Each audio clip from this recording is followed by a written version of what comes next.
Assalamu alaikum. This is Maria Zulfikar welcoming you all to the English news from Btv-Chattogram. Let's begin with the headlines. Chief Advisor Professor Muhammad Yunus alongside people from all walks of life attends Namaz-e-Janaza of Air Vice Marshal retired A.K. Khondokar Bir Uttom. Election Commission holds meeting with chiefs of 3 armed forces ahead of next parliamentary polls and referendum.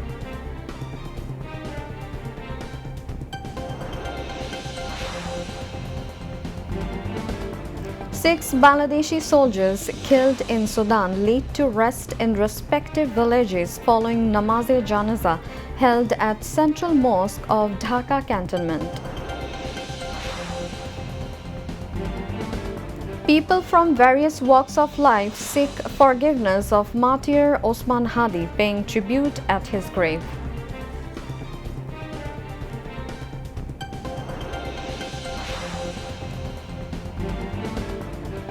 Order on framing charges against 4, including 2 army officers in case of killing 28 during July uprising set on December 24. Relief in Chattogram's rice market as price decreases by 2 to 4 taka per kg.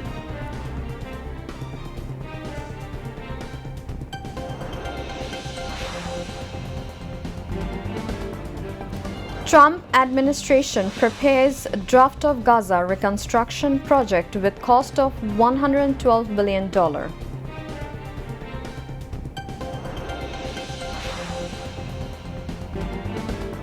And Australia secure Ashes, defeating England by 82 runs in third test in Adelaide.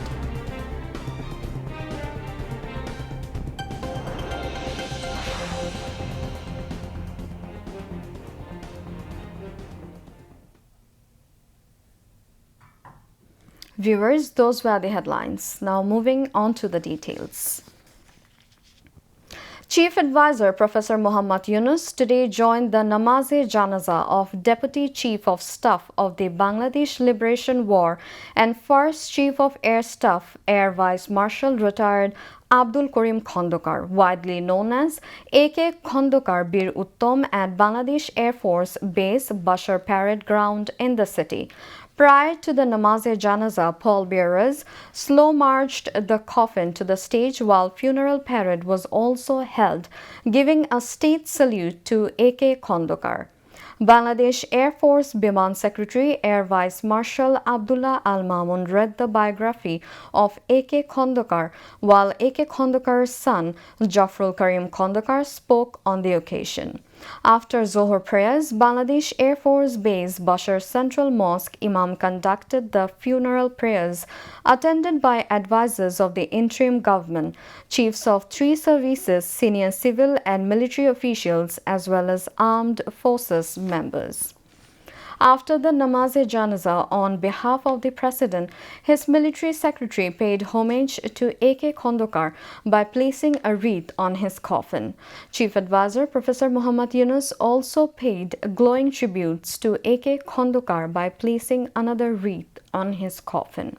Later, Liberation War Affairs Advisor Farooq-e-Azam, Bir Pratik, Chief of Army Staff General Waqar-uz-Zaman, Chief of Naval Staff Admiral M. Nazmul Hasan, Chief of Air Staff Air Chief Marshal Hassan Mahmud Khan also paid homage to one of the organizers of the Liberation War, A.K. Khondokar. A flypast with 3 Bangladesh Air Force helicopters was also displayed, paying homage to A.K. Khondokar. Chief Election Commissioner A.M.M. Nasiruddin held a meeting with the chiefs of the 3 armed forces to review the country's overall law and order situation ahead of the upcoming parliamentary elections and the referendum. Army Chief General Waqar-uz-Zaman, Navy Chief Admiral Muhammad Nazmul Hasan, and Air Chief Marshal Hassan Mahmud Khan arrived at the Election Commission building in the capital at 12 p.m. today and later met with with the CEC. A high-level meeting on law and order was held at the Election Commission building at 2:30 p.m. CEC AMM Nasiruddin presided over the meeting while 4 election commissioners and the EC secretary participated in it. BNP leaders and activists today collected nomination form on behalf of BNP's acting chairperson Tariq Rahman for the Bogura 6 constituency. Bogura District BNP President Razaul Karim Badsha received the nomination paper from Bogura Deputy Commissioner and District Returning Officer Tawfiqul Rahman. BNP Chairperson's advisor, Advocate Mahbubur Rahman, was present on the occasion. The Namaz-e-Janaza of 6 Bangladeshi soldiers killed in a terrorist drone attack during a United Nations peacekeeping mission in Sudan were held this morning at the Central Mosque of Dhaka Cantonment. After the prayers, the military secretaries paid tribute to the bodies of the 6 fallen peacekeepers on behalf of the President and the Chief Advisor. Subsequently, the chiefs of the 3 services paid their respects one by placing wreaths on the coffins of the soldiers. Home Affairs Advisor retired Lieutenant General Muhammad Jahangir Alam Chaudhry, Army Chief General Waqar Zaman, Navy Chief Admiral M. Nazmul Hassan, Air Force Chief Air Marshal Hassan Mahmud Khan, along with senior officials and members of the armed forces attended the janaza. Family members of the deceased were also present at the ceremony. The 6 fallen soldiers were laid to rest in their respective villages. People from all walks of life are gathering at the grave of martyr Osman Hadi, who lies in eternal rest beside the mausoleum of national poet Qazi Nazrul Islam. Along with paying tribute to martyr Hadi, they are also offering prayers for the salvation of his soul. In the morning, Jamaat-e-Islami Amir Dr. Shafiqur Rahman visited the grave of martyr Sharif Osman Hadi. After the visit, Jamaat Amir said if the killers of Osman Hadi go unpunished, no one's life in the country will remain safe. He demanded the immediate arrest of the perpetrators of the killing and brought them to justice. Jamaat-e-Islami Secretary General Professor Mia Ghulam Porwar, along with central and metropolitan leaders of Jamaat-e-Islami and Islami Chhatra Shibir were present.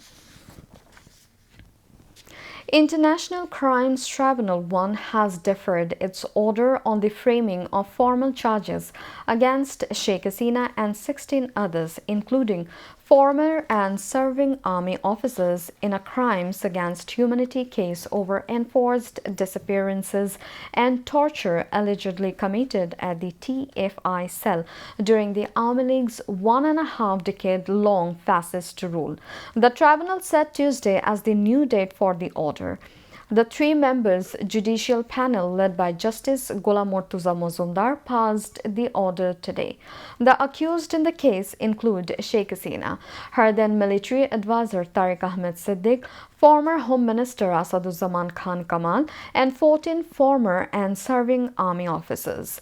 Earlier in the day, 10 army officers accused in the case were produced before the tribunal amid tight security. Meanwhile, the same tribunal fixed December 24 for passing an order on the framing of formal charges against 4 people, including former BGV officer Lieutenant Colonel Radwanul Islam, in a separate crimes against humanity case over the killing of 28 people in the capital's Rampura during the July mass uprising. Besides, the cross-examination of the investigation officer was held in another case involving the killing of 7 people, including the burning of 6 bodies in Ashulia of Savar during the July mass uprising. Defense lawyers cross-examined investigation officer Jani Alam. His testimony concluded on 14th of December. BNP chairperson Begum Khaleda Zia's physical condition has been remained unchanged. For the past 4 weeks, she has been undergoing treatment at Evercare Hospital in the capital. Last Friday, during a medical briefing on Begum Zia's treatment, AZM Zahid Hussain, a member of the medical board formed for her treatment and also a member of the BNP Standing Committee, said that her health had shown development. He said the 3-time former Prime Minister Begum Khaleda Zia is now more stable than before, and her condition has been remained unchanged at that stable level. Dr. AZM Zahid Hussain added that the BNP chairperson is now able to receive the treatment being provided by both local and foreign physicians.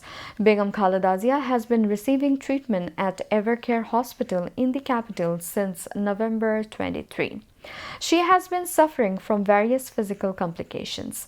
Her treatment is being carried out under the supervision of a medical board led by Professor Shahabuddin Talukdar, comprising both local and foreign specialists. The price of rice has decreased by 2 to 4 taka per kg in the last few months, as the rice market is being managed efficiently.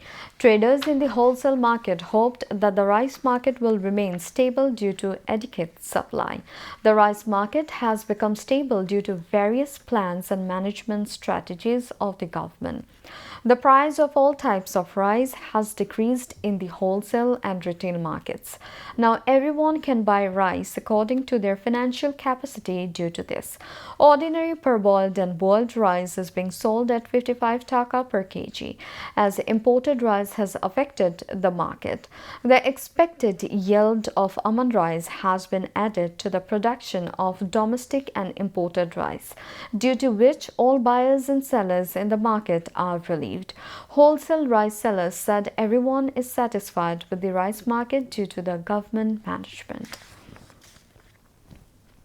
A seminar titled Overall Situation of Dengue, Zika and Chikungunya Infection, Impact on Public Health, Treatment Methods and Unveiling the Genome of the Virus was held in Chattogram today.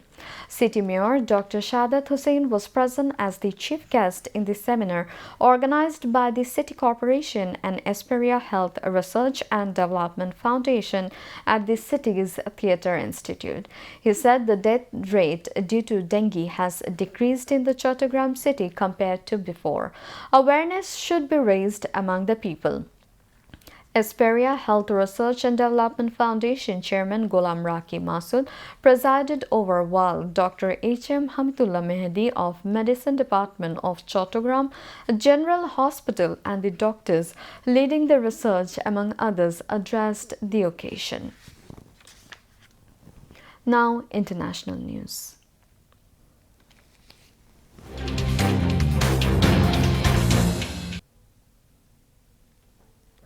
U.S. Special Envoy Steve Witkoff and President Donald Trump's son-in-law, businessman Jared Kushner, have designed a project for rebuilding the Gaza Strip.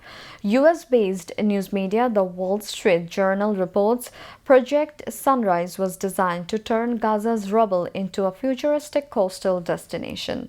The U.S. side estimates that the project will require $112 billion over 10 years. The plan does not specify which companies will be involved in rebuilding the Gaza Strip and where 2 million Palestinians will be accommodated while the project is being implemented. Meanwhile, after 2 years, students of Gaza Islamic University have returned to classes in person. Most of the university buildings have been destroyed due to Israel's ongoing attacks. Yet the morale of teachers and students remains strong. Lessons have resumed as the situation has somewhat calmed. The Russian government on Saturday officially authorized the Defense Ministry to terminate a series of bilateral military cooperation agreements signed with several European nations between 1992 and 2002. The termination list includes agreements with Germany, Poland, and Norway, as well as similar pacts with Bulgaria, Romania, Denmark, the UK, the Netherlands, Croatia, Belgium, and the Czech Republic. The order was published on the government's official legal portal, formalizing the end of post-Cold War military diplomatic frameworks amid current geopolitical tensions. Russia's relations with European defense and security frameworks have been fracturing since its full-scale war on Ukraine in February 2022.